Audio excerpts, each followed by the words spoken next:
all, thank you so much for taking out the time to visit the Overcoming Her YouTube channel. My name is Simone Adrian, and I am the founder of Overcoming Her. Now, I'm sure you clicked in this video because somewhere you heard about our Single, Saved, and Preparing for Love webinar series that took place February the 12th through the 16th.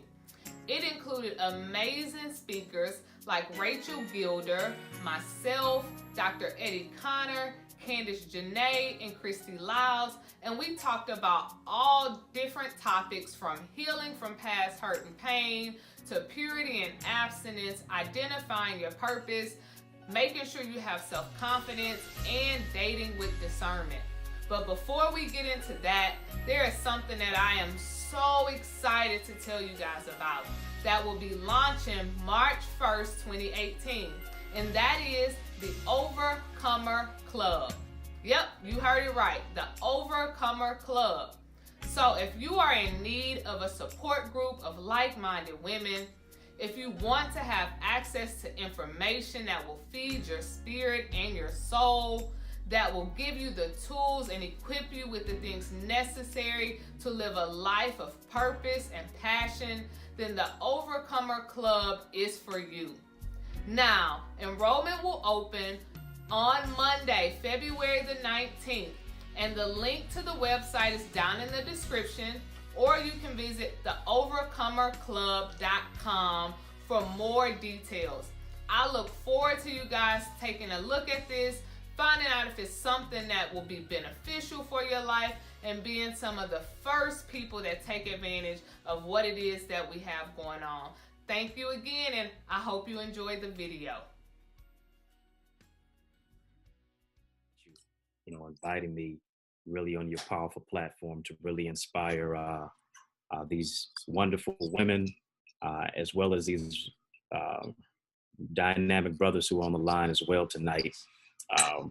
When you really think about so many things that are going on, to be able to really empower and inspire people is really what it's all about, to overcome obstacles and to really impress upon you that this is your time to shine in your hour of power. Listen, I really want you to zone in and focus with me tonight. I want you to tag, tweet, text, tell somebody as much as you can to invite them in, share the link with them, because they are getting ready to hear something that's going to revolutionize and change their mindset to where they are, from where they are to where they can be, and for where God has taken them. Listen, tonight we want to talk about self-esteem. We want to talk about self-confidence. We also want to talk about the whole aspect of self-love, which is the topic for tonight. And you think about that: self-esteem, self-concept, self-confidence, rather, self-love. It starts with self. And too oftentimes we put our esteem, we put who we are, we put the basis of where we can be and what we can do in the hands of other people, rather than understanding that it starts with self for a reason. It's called self-esteem. It's called self-confidence. It's called self-love. Because at the end of the day, it all begins with how you feel about your what? Self. And so as we're in a selfie generation where superficial likes supersede love, the next time you take a selfie, this is what I want you to do. I don't want you to just look at what you took. I want you to look within the photo. I want you to look within the frame and see what you, go beyond seeing what you see. Beyond just your nail done, hair done, everything did. Beyond you having your waist snatched. Beyond you having your mascara and your makeup on. Beyond you looking good on the outside. I want you to see the value that you have on the inside. Why? Because you have to, as a queen in the kingdom of God, you got to wear your crown. You got to realize who you are. You got to know that you're destined for a purpose. You got to know that you got to live with purpose, live on purpose, and for a purpose, because you have a dynamic purpose. Listen, I'm coming to you from the 313 from the city of Detroit. So I'm bringing you greetings from there, where I live and I move and have my being, so to speak, as an author, as a speaker, as a writer, as an encourager, someone who has overcome obstacles. You talk about overcoming her. I want to talk about the whole him aspect. And that is, at the age of 15, faced one of my greatest hurdles, circumstance, and challenges. Just a 15-year-old black boy growing up on the east side of Detroit, raised by a single-parent mother. Shout out to every single-parent mother who is watching and who's listening, who's on the line tonight. Listen, I grew up around pimps, thugs, gangsters, but ain't nobody more gangster than a single-parent mother who is a straight-up hustler who knows how to create something from nothing. And I was in a place in my life where I felt like my life had amounted to nothing. I was experiencing chest pains at the age of 15, growing up in a single-parent household where how do you play a role when you weren't given a script as a young man?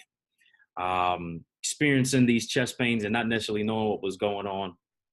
Oftentimes as men, we don't verbalize, we internalize. And so, sister, it's very, very important that you understand, of course, how to speak English. I'm sure you probably know how to speak Ebonics, but the main thing I'm wondering, do you know how to speak Manglish? And that is oftentimes when men are going through something, this is what you hear. Absolutely nothing. Because we're taught not to express, we're taught to repress. And oftentimes masculinity and vulnerability cannot coexist in the same space, because oftentimes masculinity and vulnerability cannot come together because it's oftentimes seen as femininity. And I was at a particular place, a precarious place where I'm experiencing these chest pains, not knowing what was going on. And so rather than talk about it, I was quiet about it. And I was literally suffering in silence. Some of y'all tonight are watching me. You look good on the outside, but you're hurting on the inside. You don't want to talk about the pain that you've been experiencing. You don't want to talk about the abuse. You don't want to talk about the neglect. You don't want to talk about the rape that you that you endured and that harmed you. You don't want to talk about the people who should have hurt you, who should have helped you and healed you, but they wound up hurting you and harming you. You don't want to talk about many of the things, but you're just suffering in silence. And so now you begin to attract what you have experienced. You begin literally to attract what you are. You say you want a good man or you want a good woman, but all you keep attracting is the negativity. One, because you focus on it. Two, because you haven't healed from it. And how do you heal from what you won't deal with? How do you address what you won't confess? And I was at a place in my life where I was literally suffering in silence. Long story short, I'm over my friend's house, breathed by halftime. His mother takes me to the hospital. The doctors do a CT scan of the chest. They do an x-ray and they see my cells in my body are growing so fast, they could see them growing with the naked eye. Around my heart, my trachea, my esophagus, my voice box, the place I'm speaking to you out of right now. Felt great coming out of surgery. The doctor walked into my hospital room and he's looking at me and I'm looking at him and he says, "Eddie, we have a diagnosis for you." I'm thinking to myself, this must be a common cold. Maybe it's the flu, pneumonia, whatever it is, a punctured lung. I don't know what it could be. And the doctor says, "Eddie, you've been diagnosed with not one, not two, not three, but four." I felt my pockets to find $4. I said, "Doc, what are you talking about?" He said, "You've been diagnosed with NHL." I said, "Doc, my first language is Ebonics. I'm still trying to learn English. What do you mean?" He says, "NHL stands for non-Hodgkin's lymphoma." I said, "Doc, what you mean?" I'm thinking National Hockey League is what NHL stood for. He says, "No, you've been diagnosed with stage 4 cancer." I said, "How could I be diagnosed with stage 4 cancer? I'm young, I'm black, I'm male." Little did I know, 1 out of every 1,000 teenagers diagnosed with cancer. Every second in America, 2 to 3 people are diagnosed with cancer. One, I'm already a statistic in America's eyes as a black male. Now it's exacerbated as to possibly a statistic in regards to my health. Doctor says, you're going to have to go through chemotherapy and radiation. Y'all see these waves tonight? Lost all my hair. Not just my hair, my self-confidence, my self-esteem. I lost my ability to believe that I could overcome the obstacles. But if it had not been, yes, for the Lord on my side, but for a praying mama, I wouldn't even be able to be here today. Because that same mother told me, you got to take off the pity party hat. You got to believe, go to Psalm 118:17, which says, "You shall not die, but live and declare the works of the Lord." And the same aspect to where you have to realize that everybody in life gets knocked down, but a knockdown is not a knockout unless you stay down. You got to get back up again. And see, the first 3 letters in cancer spells what, y'all? Can. You can overcome. You can survive. When you think about that, the whole place of self-esteem, self-concept, self-identity, self-confidence. I lost all of that. My own biological father never visited me one day in the hospital. To make matters worse, I'm sitting in my guidance counselor's office at the age of 17.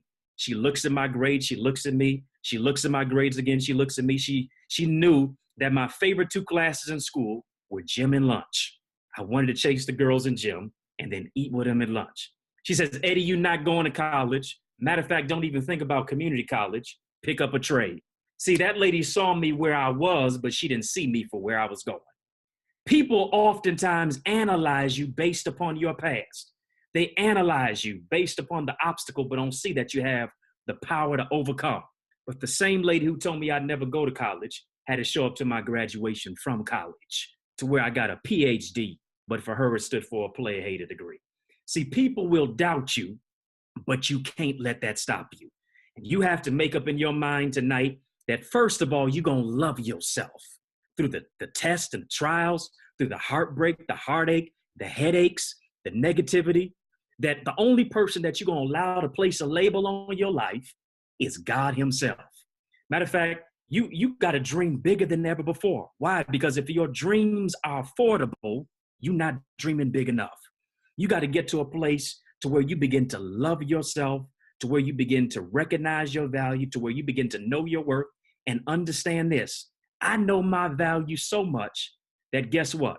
I'm not going to allow other people to diminish me based upon their own negative concept of who they are and who they think I am. Because what I'm believing God to do in my life goes beyond my own aspect, beyond my own past. A lot of times what we have done, and really what I kind of want to broach it with tonight, is the whole aspect that you can be alone and not lonely. You have to be to the place to where you have to enjoy your own company. I want to give you 3 concepts with that tonight, and then I'm going to be out of your way. Oftentimes we have a place to where we say no expectations, no disappointments. Many times we feel that way. We're not going to expect much because oftentimes our experience and our expectation don't align. What do I mean by that? From a young age, many times you were let down. Your uncle told you Friday night, I'm coming to pick you, Friday afternoon, I'm coming to pick you up and we're going to get you your favorite ice cream. You felt like you were a superwoman, but your favorite ice cream was Superman. And so you felt that your uncle would be that Superman to take you. He did not. Oftentimes he would say, well, I'll be here the next day.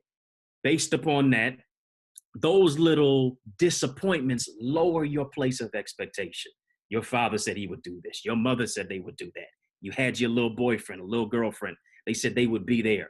Lowers expectations over and over and over again based upon disappointments. And so now you get into a relationship or you get married. You got a spouse in your house, and now you still have that same negative ideal based upon the past. And so now you come to a place to where no expectations, no disappointments, and you bring that same philosophy to God. And you believe God's going to treat you like the people who disappointed you. You got to say to yourself, based upon the past, I'm moving my life to the next level. You got to have the philosophy where you say, I'm not going to let my past get in the way to where I'm just believing I don't catch feelings, I just catch flights, because of the disappointment that I have experienced. And oftentimes that disappointment now leads to a level of insecurity. Because of the way people have mishandled you, mistreated you, now you begin to turn on the person who you should stand up for the most, and that's yourself. And oftentimes we allow our insecurity to cloud our identity. You got to get to a place to where you say, despite the past, I'm moving to a place to where God has for me. Listen, I spoke at an event last night, yesterday to about 200 parents, mentors, single parent mothers, single parent fathers as well. And the theme of it was about love on Valentine's Day, of course. And they asked me to talk about the subject, finding Mr. Right. All of a sudden, as I took the mic, I told them, guess what? I take umbrage to the whole title because no woman is supposed to find a man. The scripture automatically says, he that findeth a wife, findeth a good thing, and obtaineth favor from the Lord. You don't find a man, but as a woman, you got to find yourself in your purpose and in your plan. You got to find yourself in a place to where now the song by Khaled, Send Me Your Location, speaks in a greater way than ever before. Because once you find yourself in the location of your purpose, the right person to locate you. The right person to move to the place to where you say, now I'm not looking for love. I'm not looking to find a man, but I'm finding myself in my purpose and plan to where I'm believing for the right one to meet me at the right time. Why is that? Because oftentimes we choose based on weakness. Listen, you can never go into a relationship when you're not healed. God forbid you do that. Why? Because if you go into a relationship when you're not healed, by the time you get into that relationship and you're knee deep in it and you do get healed, you're going to wake up and say to yourself, oh my goodness, who in the world am I with right now? Why is that? Because if you have somebody and they're not on your level, guess what? You're still alone. I'm going to say that twice because it's oh so nice. If you have somebody and they're not on your level, you're still alone. Because why is that? I need a helpmeet. I need a suitable partner for me. What do you mean by that, Dr. Connor? Let me take you to Genesis. God says it's not good for man to be alone. To a certain degree, I have a problem with the text because God now says this to Adam after he's named all the animals. Adam's now seeing that it's 2 turtles, it's 2 doves, it's 2 eagles, it's 2 elephants, it's 2 giraffes, it's 2 monkeys, and he's looking around, where do I see another level for me? Now, why didn't God automatically bring Eve on the scene when he created Adam? Why is that? One thing you got to know this is that the woman is so special that the man has to have this first. Number one, the man has to have a job. He has to have a place. He has to have power. He had dominion, but he also has to have presence. That's not his presence. That's the presence of God. Because once a man has a job, once a man has a place, once he's in his purpose with power, and once he has the presence of God, it's not good for that man to be alone. If that man ain't got a job, I'm going to slow it up real quick. If that man don't have a place, if he doesn't have purpose and power, if he doesn't have the presence of God, it is good for that man to be alone. Why? Because now Adam needs a suitable helpmeet for him. God refused to bring Eve on the scene until Adam had everything in place. Sister, you got to know how special you are. You got to know that you are the crescendo of creation. You were the last thing that was created. Why? Because God wanted to make sure that everything was in place. He wanted to make sure that Adam had his house in order before his spouse came to be in order for his life. Why? Because Adam now has the animals are below him. God is above him, but he needs somebody who's on your level. Listen, I'm tired of people saying God is my husband. Jesus is my boyfriend. No. The only person who is the connection for you spiritually is God.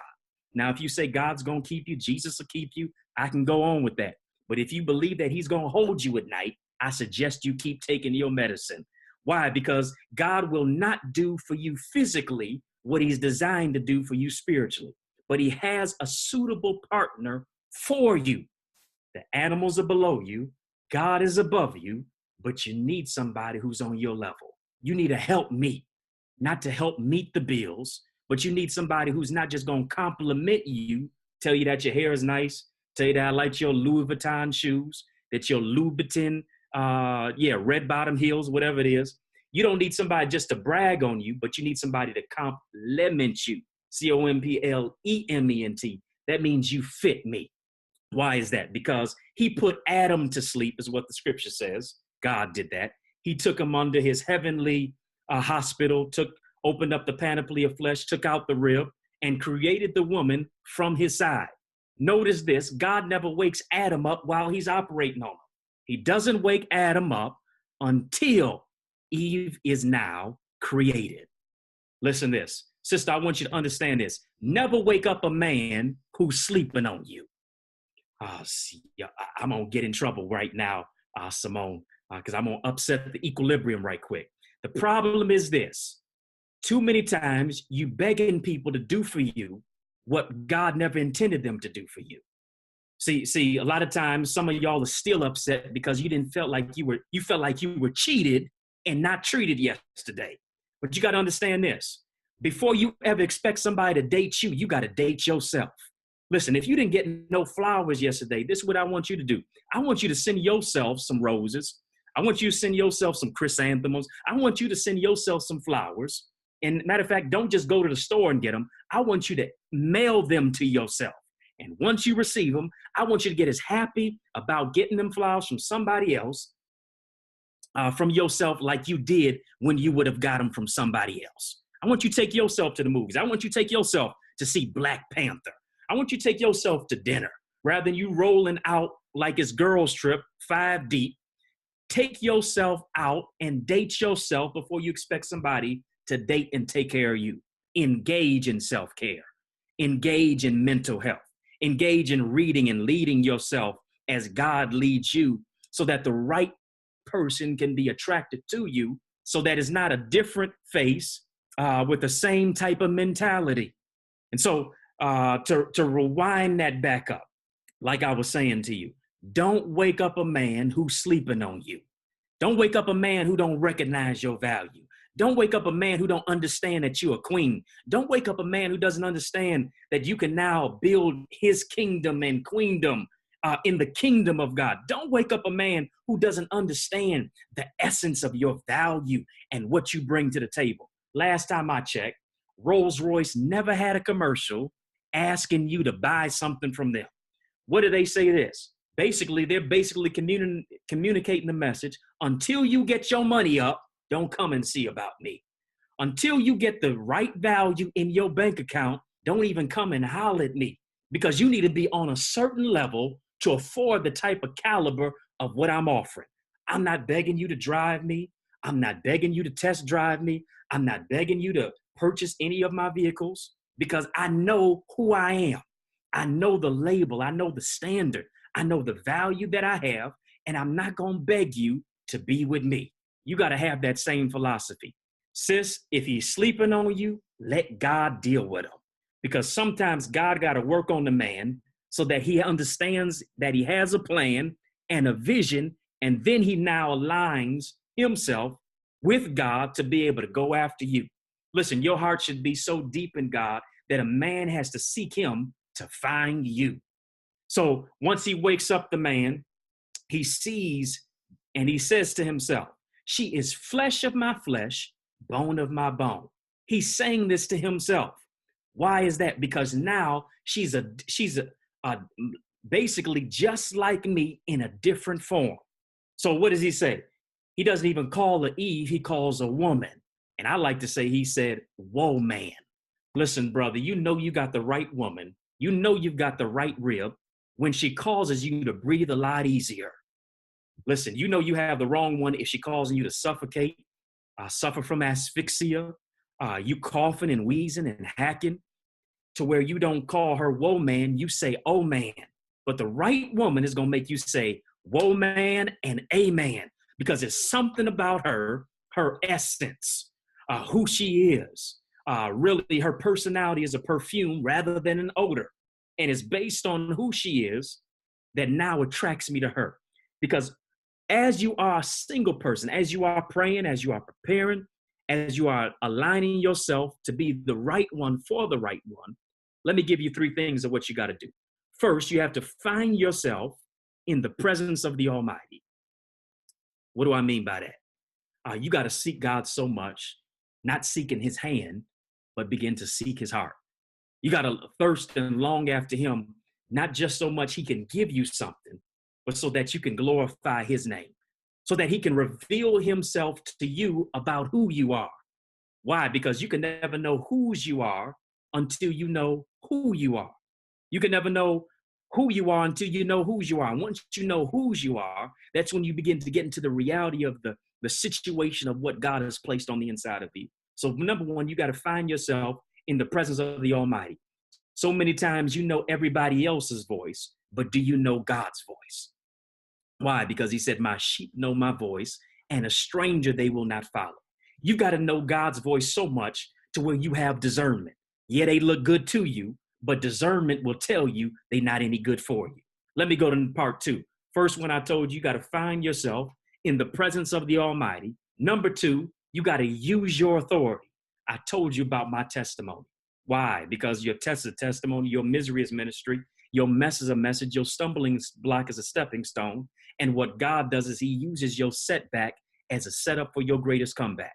He literally uses your tragedy as strategy to move your life to the next level. Why is that? Because you got to speak life over your life.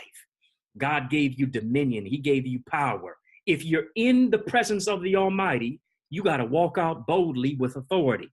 You got to begin to speak to the situation. You got to speak over your mind when thoughts of depression and doubt and suicide and dismay and hopelessness and helplessness come to you. You got to rebuke it.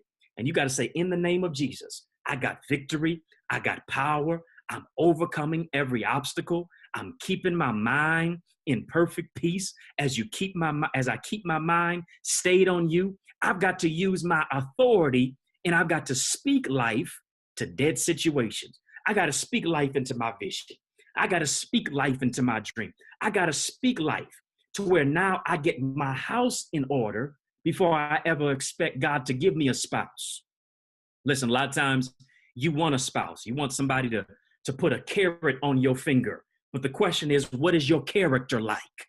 Yeah, what is your character like? Character is about not just what you have on you, but character is about what you have in you. It's about what you possess. And based upon what you confess is what you possess. The reason why you haven't received the blessing, because you keep talking yourself out of it. You keep speaking doubt over your life. You keep saying that you can't overcome. You keep saying that you're going to always be a failure. You keep saying, well, nobody in my family was ever a millionaire. Everybody in my family got pregnant out of wedlock. Nobody ever rose out of poverty. Nobody ever amounted to anything and got a bachelor's, a master's, or a PhD. You got to say to yourself, well, I'm going to be the first one. I'm going to be the first one to do it right. I'm going to be the first one to do it big. I'm going to be the first one to go back to college.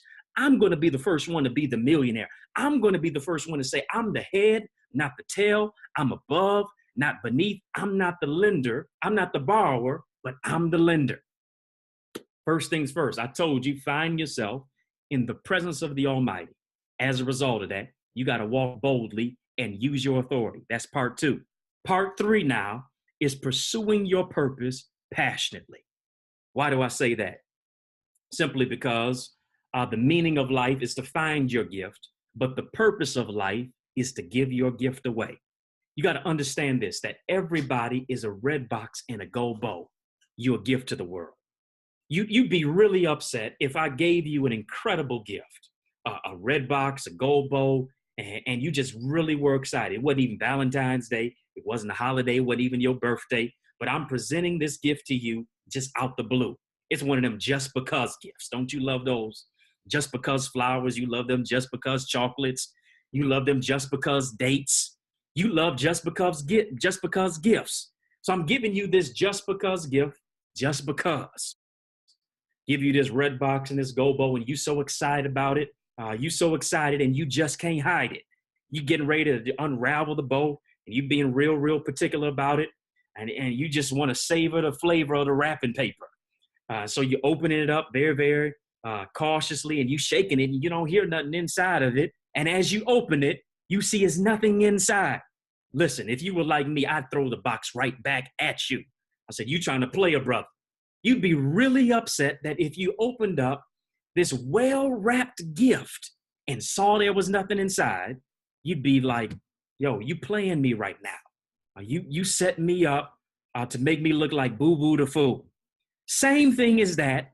Why wouldn't somebody else who meets you, beautiful wrapping, beautiful face, beautiful figure, nice muscles, handsome brother, and they began to really get to know you, and they saw outside of the exterior, there was nothing inside. Wouldn't they be as upset as if they thought they were getting an incredible gift, one to put some carrots on your finger, but found out there was no character inside?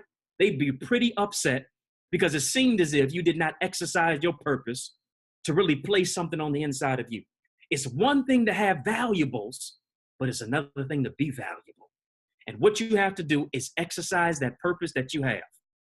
Listen, if I was riding, or matter of fact, driving a Lamborghini Murcielago, and I was on the freeway, and I was really enjoying this ride, and I began to really just play around with the dials in the car, I probably will begin to say to myself, I should have read the manual like the person who sold me the car told me to, because I'm only operating the vehicle probably on 2 to 5% versus tapping into the 90%. Some of y'all are just like that. You've only begun to operate your life on 5 to 10%, and you've been doing pretty good with that.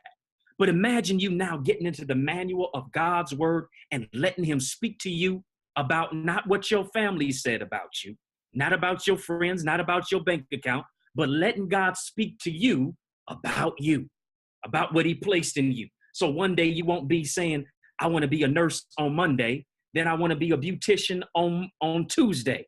Then I want to be a doctor on Wednesday. Then I want to be a lawyer on Thursday. And by Friday, I want to be a judge. You're vacillating too much. God wants you to have a place of consistency to where you begin to walk in your purpose profoundly, passionately, and you pursue your purpose with integrity. But you got to get to know God so that he can reveal himself to you about you. Because you can't expect anybody to love you if you don't love yourself. If you don't get comfortable with your own company, you can't expect nobody to enjoy you either. And this is your time. This is your opportunity to move to a place to where you say, God, I need you to speak to me. I need you to breathe on me. I need you to give me direction. Give me discernment so that I find myself in the presence of you, the Almighty. Then I begin to use my authority. Then thirdly, I begin to pursue my purpose passionately. Listen, ain't nobody stopping you but you at the end of the day. Oftentimes we talk about how many haters we got. You ain't got that many. The only person standing in your way at the end of the day is you. Oftentimes the greatest enemy is the inner me.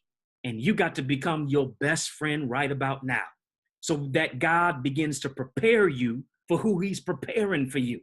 But God is only going to give his best to the best. I know you're not perfect, but baby, you got to realize that you're worth it. Once you begin to see yourself and the value that you have on the inside of you. He said, who can find a virtuous woman, for her price is far above rubies? Why is that? Because so many of us, we're trying to shine like a diamond, but you don't want to get cut. But you got to realize this, that your price exceeds the worth of a diamond. The priciest ruby was priced at $57.5 million. Listen to this. God said your price is still above $57.5 million, because a ruby is not found above sea level. It's found below sea level. The only place that you can find a ruby is you got to dig into the ocean floor to find it. Listen, you got to say to yourself, you can't find me everywhere. You can't find me on every corner. Everybody else may be a 7-Eleven, but I'm a Ruth's Chris, baby. Everybody else may be a thrift store where you can come in and try me on, but I'm a Saks Fifth Avenue. You got to have a personal shopper to get to me, because I know my value. I know my price. I know my worth. And guess what? If you don't recognize my value, shame on you. Some people are blind to your value because they don't see their own. But you got to see yours. You got to see yourself as God sees you. You got to see your value. You got to know your worth. And you got to say to yourself, just because I'm alone doesn't mean I'm lonely. Now I'm growing closer to God, because you can't spell the word alone without the word one. And God says, I'm making you one with me. The past is a prison, but your future is freedom. And this is your time to move and break out of every place that has shackled you, the hurt, the abuse, the place to where you were silently screaming because of somebody's, how they hurt you, how they dropped you, how they left you for dead. This is your day to say, I'm moving my life to the next level. And guess what? I'm going to do it by forgiving so that I can live. Only way that you're going to be able to move into a place to where now you begin to track what's good to you and for you is that you begin to forgive so that you can live. That place of bitterness ain't going to make you better.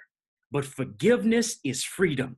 And once you free yourself from the negative places of your past, from the mistakes that you made, everybody ain't a victim. Some of us have become perpetrators. But this is the place to where you appropriate God's forgiveness, to where you forgive other people, but also you forgive yourself. And you forgive yourself by loving yourself. You forgive yourself by seeing the value that's on the inside of you. You forgive yourself by looking at the man or the woman in the mirror and saying, I know I'm not perfect, but God says that I'm worth it. And once I begin to raise my value, I begin to distance myself from people who don't see the value in me. Listen, if they gossip to you about other people, they're going to gossip to other people about you. If they bring a bone, they're going to take a bone. You got to say, you can't bring no junk to me because I'm a jewel. I see my value. I know my worth. I see that my price is far above rubies, and I'm moving my life to the next level. Listen, with just a little time that we have right now, I really want you to do this. I really want you to give yourself a fighting chance right now. How do I want you to give yourself a fighting chance? I want you to give yourself a fighting chance by believing and raising the expectation on your life. Because God doesn't want you to be bitter. He wants you to be better. He doesn't just want you to get by and survive, but he wants you to begin to thrive. I want you to begin to forgive yourself from allowing other people to hurt you. I want you to begin to say to yourself that I'm an overcomer. I want you to begin to speak life over your life right now. Tell yourself that you're healed. Tell yourself that you are a person who's overcoming. Tell yourself that you're worthy of love. Why is that? Because all the love that you've been given, you're worthy of that. All the love that you give to other people, you're deserving of all the love you give away to everybody else. You're deserving of all the love that you keep giving to everybody else, but you don't get it back. And I believe tonight that God is sending people from the north, south, east, and west who are not just going to make withdrawals, but who are going to make deposits. And so oftentimes you've invested in people, but nobody invested in you. They never invested in your dream. They never invested in your goal. They never invested in your idea. They didn't invest in your book. They didn't invest in your business. But God is saying, I'm sending people in your life tonight who are going to make more deposits than withdrawals. For every deposit that you made in somebody else's life, God said, I'm sending it to you 100-fold, 30, 60, 100-fold. And I'm sending the right person to you who's not going to hurt you, but who's going to help you and who's going to also encourage you to move your life to the next level. Why is that? I'll leave you with this because relationships are like boarding an airplane. Too much baggage is going to cost you. Listen, if you want it to last, you got to let go of what's going to cause it to crash. Once you begin to heal yourself and allow God to heal you, you can move your life to the next level and press past the vestiges of your past, because not only is the best yet to come, but the blessed is yet to come for you. Amen. Thank you so much, Dr. Eddie, for that. Ladies, if you have any questions, now is the time to ask them. Please type them in the chat box if there is anything that you want Dr. Eddie to go a little bit deeper on, or that you have any questions about. While we wait for those questions to come in, I do have one for you, Dr. Eddie.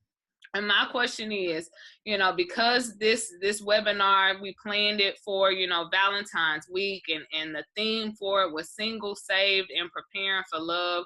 We know how important self-esteem is, and making sure that, you spend some time loving on yourself, just like what you said. And so for the godly man, the man that is prepared, he has a job, he is ready, he is looking for his wife, how important is making sure that he partners himself with a woman that is, sure of who she is? How important is that? It's very, very important, because you got to have a purpose partner at the end of the day. I like to say this: whoever you intimidate is who you eliminate. And everybody who comes into your life doesn't always come in with good expectations or even aspirations from you. Some people come into your life to take rather than to give. They sit across from you at the table with an appetite rather than with something to help you prepare to cook your success.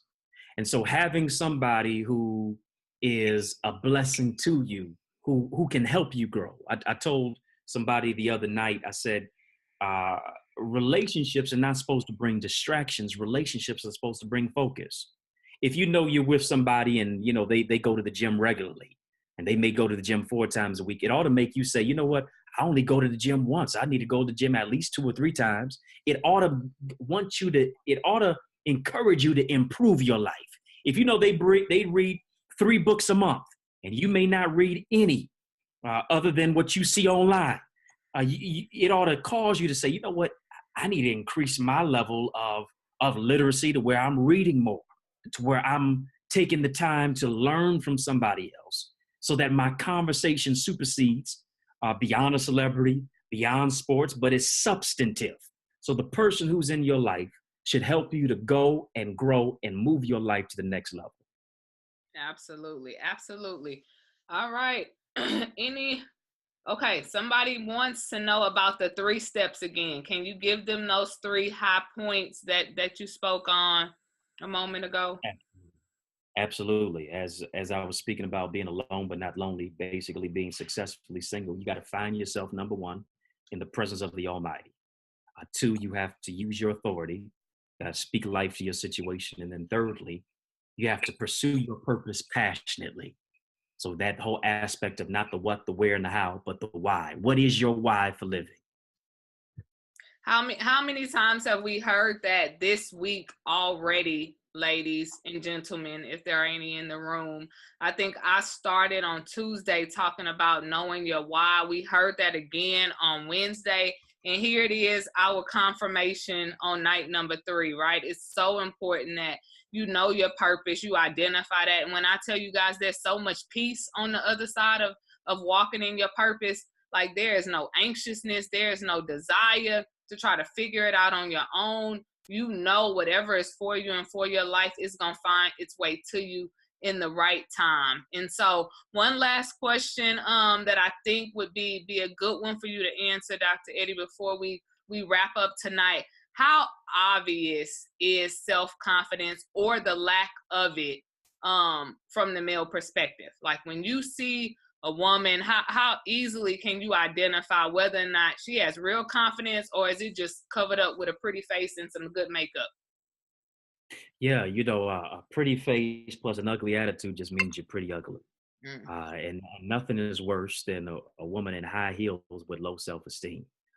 Because as a result of your low self-esteem, now you lower the standard of what you exude, but also your expectation.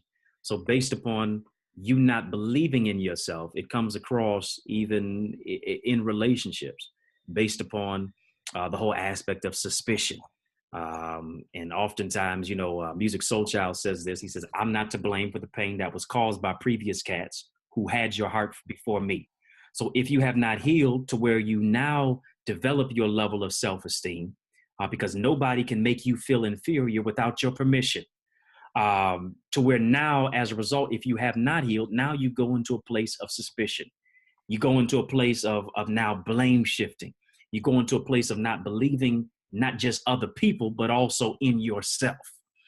And so much of that is conveyed in what you hear people say, and the lack thereof of the self-love that is on the inside of them. And so I really speak about that. I'll share this book with you. I've written 8 books. This book is getting ready to come out on March the 8th, which is International Women's Day. Every woman needs the book Woman, and every man who loves a woman, whether it's your mom, whether it's your spouse, whether it's your girlfriend, whether it's your daughter, your sister, your aunt, whoever it is, you need this book. Why? Because this book really places an emphasis, and it's a sincere salute to sisters in every ethnicity, race, creed, or color, to let you know that you are enough. Why should 2% of women on TV screens and in magazines determine how 98% of women feel about themselves. Listen, you got to love yourself. You got to see the beauty in you, whether you're small size, whether you're mid-size, whether you're a large size. You got to have an incredible size to where you now maximize your purpose and see the value in it. This is not a book about you getting a man. This is how you work your purpose and plan, and the right man is going to locate you. These books are all on sale tonight. You can't get it on Amazon because it's only for pre-order right now. These are special advanced copies that you can get on my website. It's eddieconnor.com. I need you to put some respect on my name.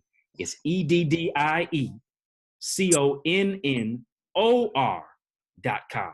Go there right now. As you get this book, signed, sealed, delivered, as Stevie Wonder said, is yours. I'm going to sign it for you, but I'm going to also give you a personalized video message to where I inspire you on your journey to greater prosperity and destiny.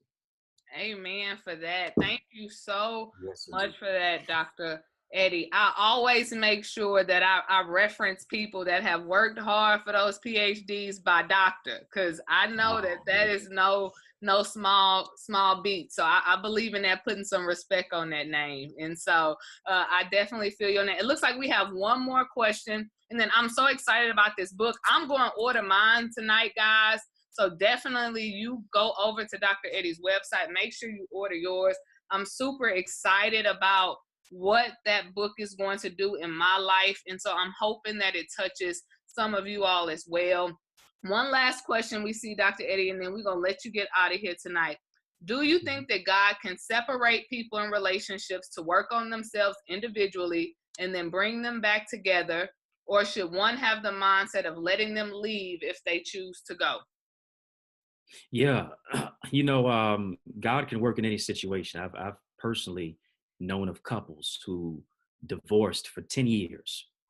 They were separated. They after they divorced for 10 years, 5 years later, God brought them back together. There's been a number of different stories, and so sometimes you got to grow separately in order to grow together. And you just have to move in a place to where you just give God the space to operate. Sometimes we ruin things by rushing them. And you got to understand that sometimes it's just better to wait long than to marry wrong. And many times we base our relationships on, such and such got married at this time. This person is already engaged. I'm going to stun on them by getting me a man, by getting me somebody, because now you just married for the wedding, but you didn't marry for the marathon of the relationship, for the long haul. And so in many cases, God is working on them, even in a place of separation. Because if it is his perfect will, he'll bring it back together. Whatever didn't work out the first time, either it ain't supposed to work, or God's going to step in it and make it work. But sometimes you got to let go to see where God wants you to go. Amen. And then that place will grow. That is so true. If anything, focus on your purpose right now. Focus on being the best version of you. And if it's meant to be, it will be. Thank you so much again, Dr. Eddie. I cannot say thank you enough for this tonight. I really hope that this blessed the room. Ladies and gentlemen, if there are any in here, if you enjoyed this, tell Dr. Eddie thank you. He was the only male on our web series this week. And so he definitely was the token shining star. And so I'm hoping that you guys took something away tonight that you can actually use in your life, and understanding that self-esteem, self-confidence, and self-love, it all starts with self. It all starts with you. And so again, if you guys haven't done so, check out, Dr. Eddie's website, order that book. And we're going to go ahead and wrap up here tonight. Thank you guys. Tomorrow we have Christy Butler Lau. She's going to be finalizing the week with dating with discernment, right? We're moving into the last day of the series. And so we're going to actually learn how to date properly. Yes, that link is in the chat box. You guys click that link, esteem, and go in and order that book. Thank you so much again, Dr. Eddie. And you guys have a great night. Thank you. Thank you. Blessings. Appreciate you.